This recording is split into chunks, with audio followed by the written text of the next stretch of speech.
ಅಂತಿಮವಾಗಿ ನೋಡಿ ನಮಗೆಲ್ಲರಿಗೂ ಜನ್ಮ ಕೊಟ್ಟಂತ ನಮ್ಮ ತಾಯಿಯ ಇವತ್ತಿನ ಒಂದು ನಮ್ಮೆಲ್ಲರನ್ನ ಅಗಲಿ ಹೋಗಿರ್ತಕ್ಕಂಥದ್ದು ಏನಿದೆ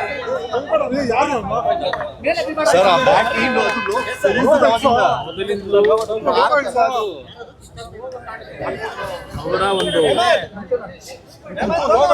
ಸರಳ ಜೀವನ, ಅತ್ಯಂತ ದೈವ ಭಕ್ತಿಯ ಗುಣಗಳನ್ನು ಏನು ಹೊಂದಿದ್ರು. ನಮ್ಮ ಒಂದು ಕುಟುಂಬದಲ್ಲಿ ನಮ್ಮ ತಂದೆಯ ಒಂದು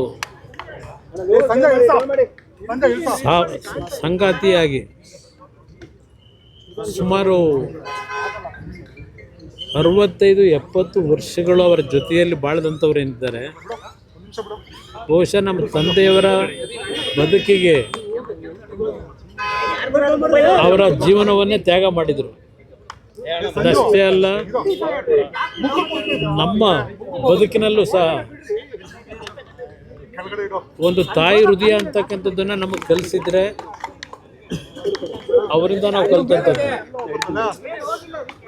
ಒಂದು ಸಣ್ಣ ಹಳ್ಳಿಯಲ್ಲಿ ಜನಿಸಿದಂಥ ನಮ್ಮ ತಾಯಿಯು ಸಹ ಲಕ್ಷಾಂತರ ಕುಟುಂಬಗಳ ಬದುಕಿಗೆ ದಾರಿದೀಪವಾಗಿದ್ದಂಥವರು.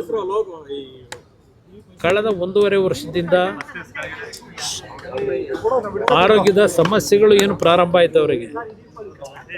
ಅವರ ದಿನಕ್ಕೆ 8 ರಿಂದ 10 ಗಂಟೆ ದೇವರ ಕೋಣೆಯಲ್ಲಿ ಬೆಳಗ್ಗೆ 5 ಗಂಟೆಗೆ ಇದ್ದರೆ 3 ಗಂಟೆವರೆಗೂ ಒಂದು ಹನಿ ನೀರನ್ನು ಕುಡಿದೇನೆ ದೇವರ ಸ್ಮರಣೆ ಮಾಡ್ಕೊಂಡಿದ್ದಂಥವ್ರು.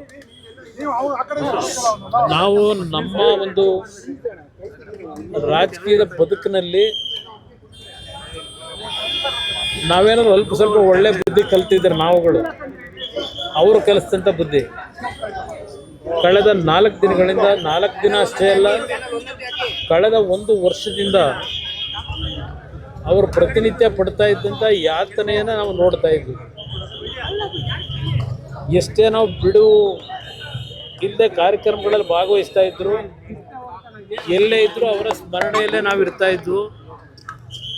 ಸಮಯ ಸಿಗ್ತಾಗಲೆಲ್ಲ ಹೋಗಿ ಮಾತಾಡ್ಲಿಕ್ಕೆ ಹೋದರೆ, ಇಲ್ಲ ಅವರನ್ನು ಮಾತಾಡಿಸ್ಲಿಕ್ಕೆ ಹೋದರೆ ಊಟ ಮಾಡಿದ್ದೀರಾ ಅಂತಕ್ಕಂಥದ್ದು ಒಂದೇ ಅವ್ರ ಬಾಯಿನಲ್ಲಿ ಬರ್ತಾ ಇದ್ದು. ಕಳೆದ 1 ವರ್ಷದಿಂದ ಅವ್ರನ್ನ ನೋಡ್ಲಿಕ್ಕೆ ಬರ್ತಕ್ಕಂಥವ್ರ ಬಗ್ಗೆ 4 ದಿನಗಳ ಹಿಂದೆ ಸಮಸ್ಯೆಗಳೇನು ಪ್ರಾರಂಭ ಆಯಿತು, ಅದು ಕೋವಿಡ್ನ ಪೀರಿಯಡ್ನಲ್ಲಿ 2 ಬಾರಿ ಅವರಿಗೆ ಕೋವಿಡ್ ಅಟ್ಯಾಕ್ ಆದ ನಂತರ ಅವರ ಆರೋಗ್ಯ ಕ್ಷೀಣಿಸ್ತಕ್ಕಂಥದ್ದಕ್ಕೇನು ಪ್ರಾರಂಭ ಆಯಿತು. ಆ ಲಂಗ್ ಮೇಲೆ ಆದಂಥ ಒಂದು ಸಮಸ್ಯೆಯಿಂದ, ರೆಸ್ಪಿರೇಟರಿ ಸಿಸ್ಟಮ್ನ ಸಮಸ್ಯೆಯಿಂದ ಸ್ವಲ್ಪ ಗಂಭೀರವಾದಂಥ ಪರಿಸ್ಥಿತಿಯಲ್ಲಿ 4 ದಿನಗಳ ಹಿಂದೆ ಬಂದಂಥದ್ದೇನಿದೆ, ನಮ್ಮ ಮಣಿಪಾಲ್ ಹಾಸ್ಪಿಟ್ಲಿಗೆ ಸೇರಿಸಿ ಡಾಕ್ಟರ್ಗಳು ಉತ್ತಮವಾದ ಪ್ರಯತ್ನ ಪಟ್ಟಿದ್ದಾರೆ. ಆದರೆ ನಮ್ಮ ಪ್ರಯತ್ನ, ವೈದ್ಯರ ಪ್ರಯತ್ನಗಳಿಗಿಂತ ಹೆಚ್ಚಾಗಿ ಭಗವಂತ, ಅದರಲ್ಲೂ ವಿಶೇಷವಾಗಿ ರಾಜರಾಜೇಶ್ವರಿ ತಾಯಿಯ ಒಂದು ಭಕ್ತೆಯವರು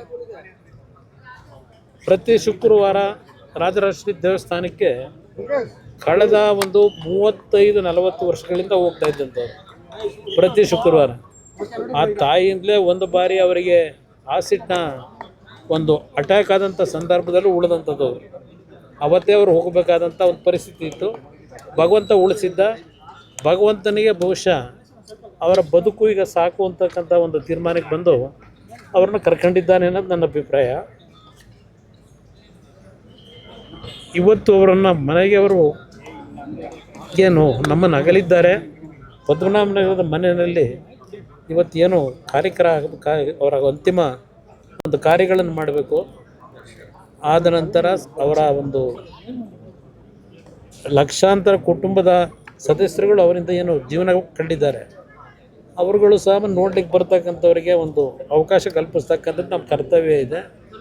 ಬಹುಶಃ ನಾಳೆ 11 ಗಂಟೆ ಮೇಲೆ ಅವರು ಜನ್ಮ ಕೊಟ್ಟಂಥ ಸ್ಥಳ ಹಾಸನ ಜಿಲ್ಲೆ, ನಮ್ಮ ತಂದೆಗೆ ಜನ್ಮ ಕೊಟ್ಟಂಥ ಸ್ಥಳ, ಅಲ್ಲಿಗೆ ಅವರನ್ನು ಶರೀರವನ್ನು ತೆಗೆದುಕೊಂಡು ಹೋಗ್ತಕ್ಕಂಥದ್ದಕ್ಕೂ ತೀರ್ಮಾನ ಆಗಿದೆ. ಮನೆಗೆ ಹೋದ ನಂತರ ಮುಂದಿನ ಕಾರ್ಯಗಳೇನು ಅಂತಕ್ಕಂಥದ್ದು ತೀರ್ಮಾನಗಳನ್ನು ಎಲ್ಲ ಸೇರಿ ಮಾಡಬೇಕು ಅಂತ ಇದ್ದೇವೆ. ಅದ್ರ ಜೊತೆಗೆ ಎಲ್ಲರ ಅಭಿಪ್ರಾಯ ಒಂದಿದೆ. ಅವರ ಹುಟ್ಟಿರ್ತಕ್ಕಂಥ ಹುಟ್ಟೂರಿನಲ್ಲೇ ಕಾರ್ಯಕ್ರಮ ಇದು ಅಂತಿಮ ಸಂಸ್ಕಾರಗಳಾಗಬೇಕು ಅಂತಕ್ಕಂಥದ್ದು ಒಂದು ಭಾಗ ತೀರ್ಮಾನ ಇದೆ.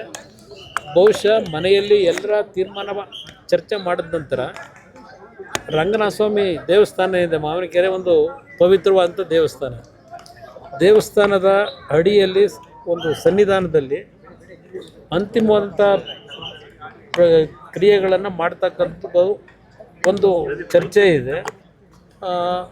ಆ ಒಂದು ನಿಟ್ಟಿನಲ್ಲಿ ಮನೆಗೆ ಹೋದ ನಂತರ ತೀರ್ಮಾನ ಮಾಡ್ತೀವಿ. ಸಾರ್ವಜನಿಕ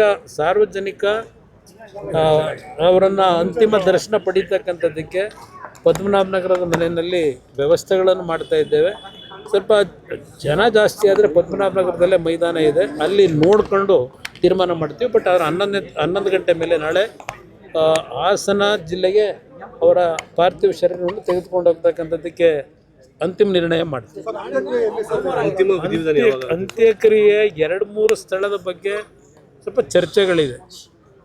ಅಂತಿಮವಾಗಿ ನಾವು 4 ಜನ ನಮಗೇನು ಜನ್ಮ ಕೊಟ್ಟಿದ್ದಾರೆ, ನಮ್ಮ ತಾಯಿ 2 ತಂಗಿಯರಿದ್ದಾರೆ, ಅವರೆಲ್ಲರ ಜೊತೆ ಕೂತು ಚರ್ಚೆ ಮಾಡಿ ಬಹುಶಃ ನನ್ನ ಒಂದು ವೈಯಕ್ತಿಕವಾದಂಥ ಅಭಿಪ್ರಾಯ, ಅವರನ್ನು ಬೆಳೆಸಿದಂಥದ್ದು ಯಾವೊಂದು ಹರದನಹಳ್ಳಿ ಗ್ರಾಮದಲ್ಲಿ ಹುಟ್ಟಿದ್ರು, ಅಲ್ಲೇ ಅವರ ಅಂತಿಮ ಅಂತ ನಮ್ಮ ತಾಯಿ ಹುಟ್ಟಿದ್ದು ಪಕ್ಕದ ಮುತ್ತಿಗೆರಹಳ್ಳಿ ಅಂತ ಹೇಳಿ, ಅವರು ಪಾಠ ಕಲ್ತಿದ್ದು ಶಾಲೆಗಳಿಗೆ ಹೋಗಿದ್ದು ಹಳೆಕೋಟೆ ಅಂತಕ್ಕಂಥ ಮಾವಿನಕೆರೆಯ ರಂಗನಾಥ ಸ್ವಾಮಿ ದೇವಸ್ಥಾನ ಏನಿದೆ ಆ ತಪ್ಪಲಿನಲ್ಲಿರ್ತಕ್ಕಂಥ ಸ್ಥಳದಲ್ಲಿ ಆ ರಂಗನಾಥ ಸ್ವಾಮಿಯ ಸನ್ನಿಧಾನದಲ್ಲೇ ಆ ರಂಗನಾಥ ಸ್ವಾಮಿಯ ಅವರು ಏನು ನಂಬಿಕೆ ಇಟ್ಕೊಂಡಿದ್ರು, ನಮ್ಮ ತಂದೆ ನಮ್ಮ ತಾಯಿ ಇಬ್ಬರು, ಆ ದೇವರ ಸನ್ನಿಧಾನದಲ್ಲೇ ಮತ್ತು ನಮ್ಮ ಹುಟ್ಟೂರು ಶಿವನ ದೇವಸ್ಥಾನ ಏನಿದೆ ಆ ಶಿವನನ್ನು ನಂಬಿ ಬಂದಂಥವ್ರು, ಆ ಒಂದು ಪರಿಸರದಲ್ಲೇ ಆ ಒಂದು ಎಲ್ಲ ರೀತಿಯ ಅಂತ್ಯಕ್ರಿಯೆ ಕಾರ್ಯಗಳಾಗಬೇಕು ಅಂತಕ್ಕಂಥದ್ದು ನಮ್ಮ ಒಂದು ಚರ್ಚೆ ಇದೆ.